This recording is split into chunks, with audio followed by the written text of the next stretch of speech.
This really caused me to become manipulated and overused by the people around me, because they all knew that they could throw their work at me, they could throw anything at me, and I would be there for them, and I would never self-advocate. And there's a cost for that, and a lot of times it's your health. Oftentimes it's also the ability to connect to yourself and know how to nurture yourself.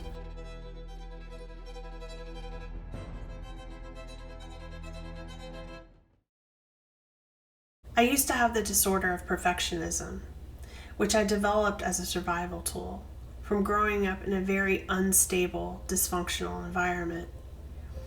Because I never knew the conditions of my home, I never knew what my mother's mood would be, I never knew what would set her off. I never had the kind of stability that would allow me to feel at ease as a child. So I developed certain ways to deal with that. I developed certain ways to try to keep my mother from flying off of the handle, and also I developed certain perfectionism tools to try to keep my inner world somewhat organized and still beautiful. And I want to share with you today what I discovered through my healing process about how perfectionism became a survival tool for me.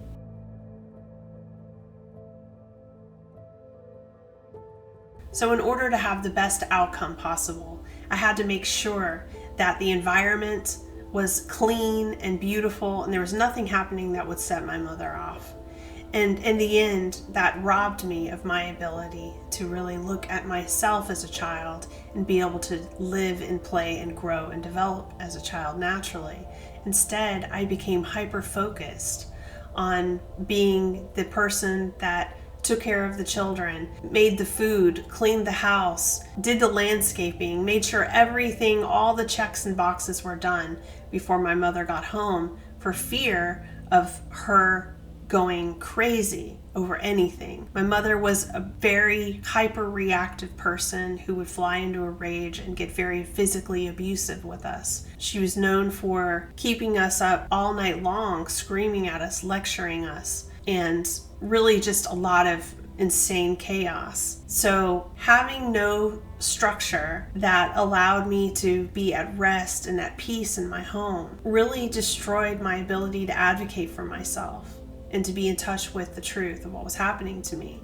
I was always in touch with survival mechanisms, the need to stay ahead and predict what could possibly go wrong and preempt that. I became a super predictor and perfectionist. This caused me a great amount of physical stress in my body, which eventually culminated into an autoimmune disease. It also caused me to develop OCD. Obsessive compulsive disorder for me looked like counting numbers in my head until the right amount of numbers were said and it felt right. The story it created in my head was that I had to make it right. It had to feel right. It had to feel just, because there was so much injustice around me. There was so much unfairness. My mother would literally misunderstand things or make up lies about things and put us through suffering for that. There was no sense of honesty or justice in my life, and so I wasn't able to maintain a sense of calm or peace ever.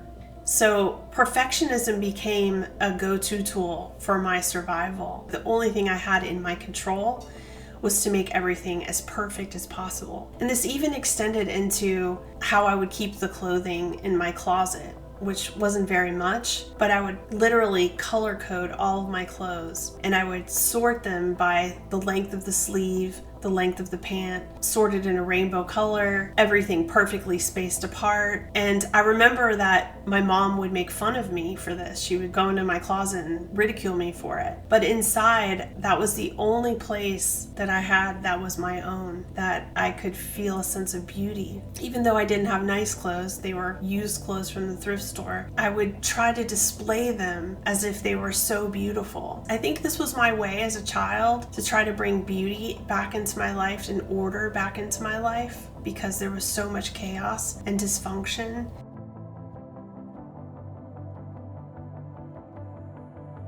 But what happened is, over the course of my life, this perfectionism tool became kind of a monster for me. As I grew up and I got into the workforce, my employers loved it. Of course, they thought that was excellent, that I was so on top of being organized and proactive and I could predict things and I was perfect in my executions of things. But it really cost me energetically because I was hyper focused on too many details that were insignificant.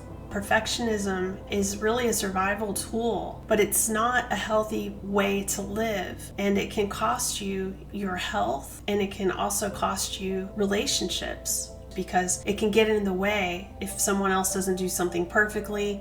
Sometimes people can fly off the handle and get really upset because they've created disorder in a place where they needed order. They'll fly off the handle if a sponge is left in the sink. If there's any sense of disorder around them, it will be very difficult for them to feel at peace and at ease. And if you have this issue, what I want to do is help bring your awareness to the fact that what is expressing itself is a trauma wound. It's not something that is a part of your true identity. It's not something that you need to live with. It's not something that you shouldn't go beyond. It's a trauma wound speaking.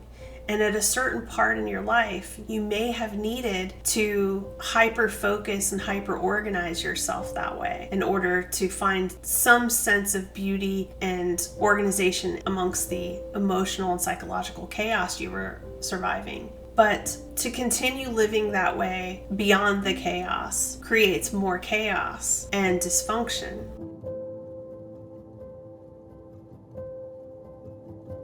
When I realized that I was a perfectionist and that it was destroying my health, I realized that it was more important to analyze and learn to prioritize what was really important, how much energy to put towards each thing that's coming at me, and to really be conscious and mindful about how I practice in my life. And I remember reading a book when I was working in my early career that said, just because someone throws a ball at you, it doesn't mean you have to catch it. To me, this was pivotal because I was a person that was used to, no matter what you threw at me, I needed to catch it and I needed to do it amazing for you.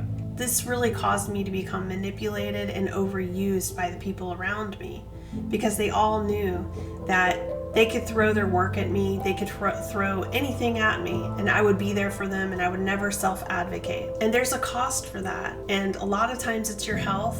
Oftentimes it's also an ability to connect to yourself and know how to nurture yourself. If you recognize that you have this performance wound, just know that this wound came from a time when you were involved in some sort of emotional or psychological chaos. And to start dealing with whatever might have caused that, to start healing that, to start processing those experiences. What helped me is to write down those experiences that I went through that were around that time of chaos and get that out on paper so that you can see it objectively as an outsider. You will start putting the puzzle pieces together and you'll see a bigger picture. You'll start to have compassion for yourself. You'll start to realize that it's not fair for you to treat yourself this way, that it was never fair to you to have to be this way, and that it's okay to slow down, to be more conscientious, and to create and develop yourself in a different energy, in a different timing and cadence. Perfectionism wounds cause us to overwork, overthink, overproduce, and overanalyze everything. There's a great amount of energy that gets put out, and that energy is meant to go into all aspects of your life. To be hyper-focused, it can be valuable for short periods of time, but to live that way all day, all the time, where you're hyper-focused on external goals and not on internal peace, is very dangerous.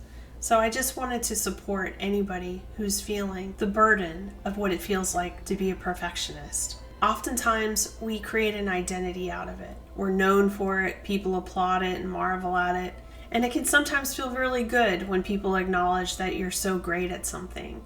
But you'll still be great at things. You don't have to be a perfectionist to achieve great things.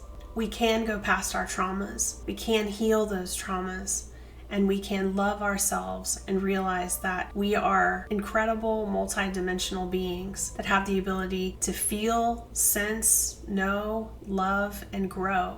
and develop ourselves. Sometimes it's okay not to be perfect, and that feels really good too. And that's something that when you're in the perfectionist mindset, you're not familiar with. But it's important to go back to where you remember it was like being a child, when it wasn't all about your mind. It was also just about the being and the practice and the play. So I'd like to hear from you now. Do you have perfectionism wounding in you? Have you learned how to get beyond it? What is it that still plagues you? I'd really like to know. I think that it's important for all of us to share our stories together so that we can understand ourselves, not just as individuals, but as a collective, and find our way through these wounds that we're trying to heal. I love you all. Be well.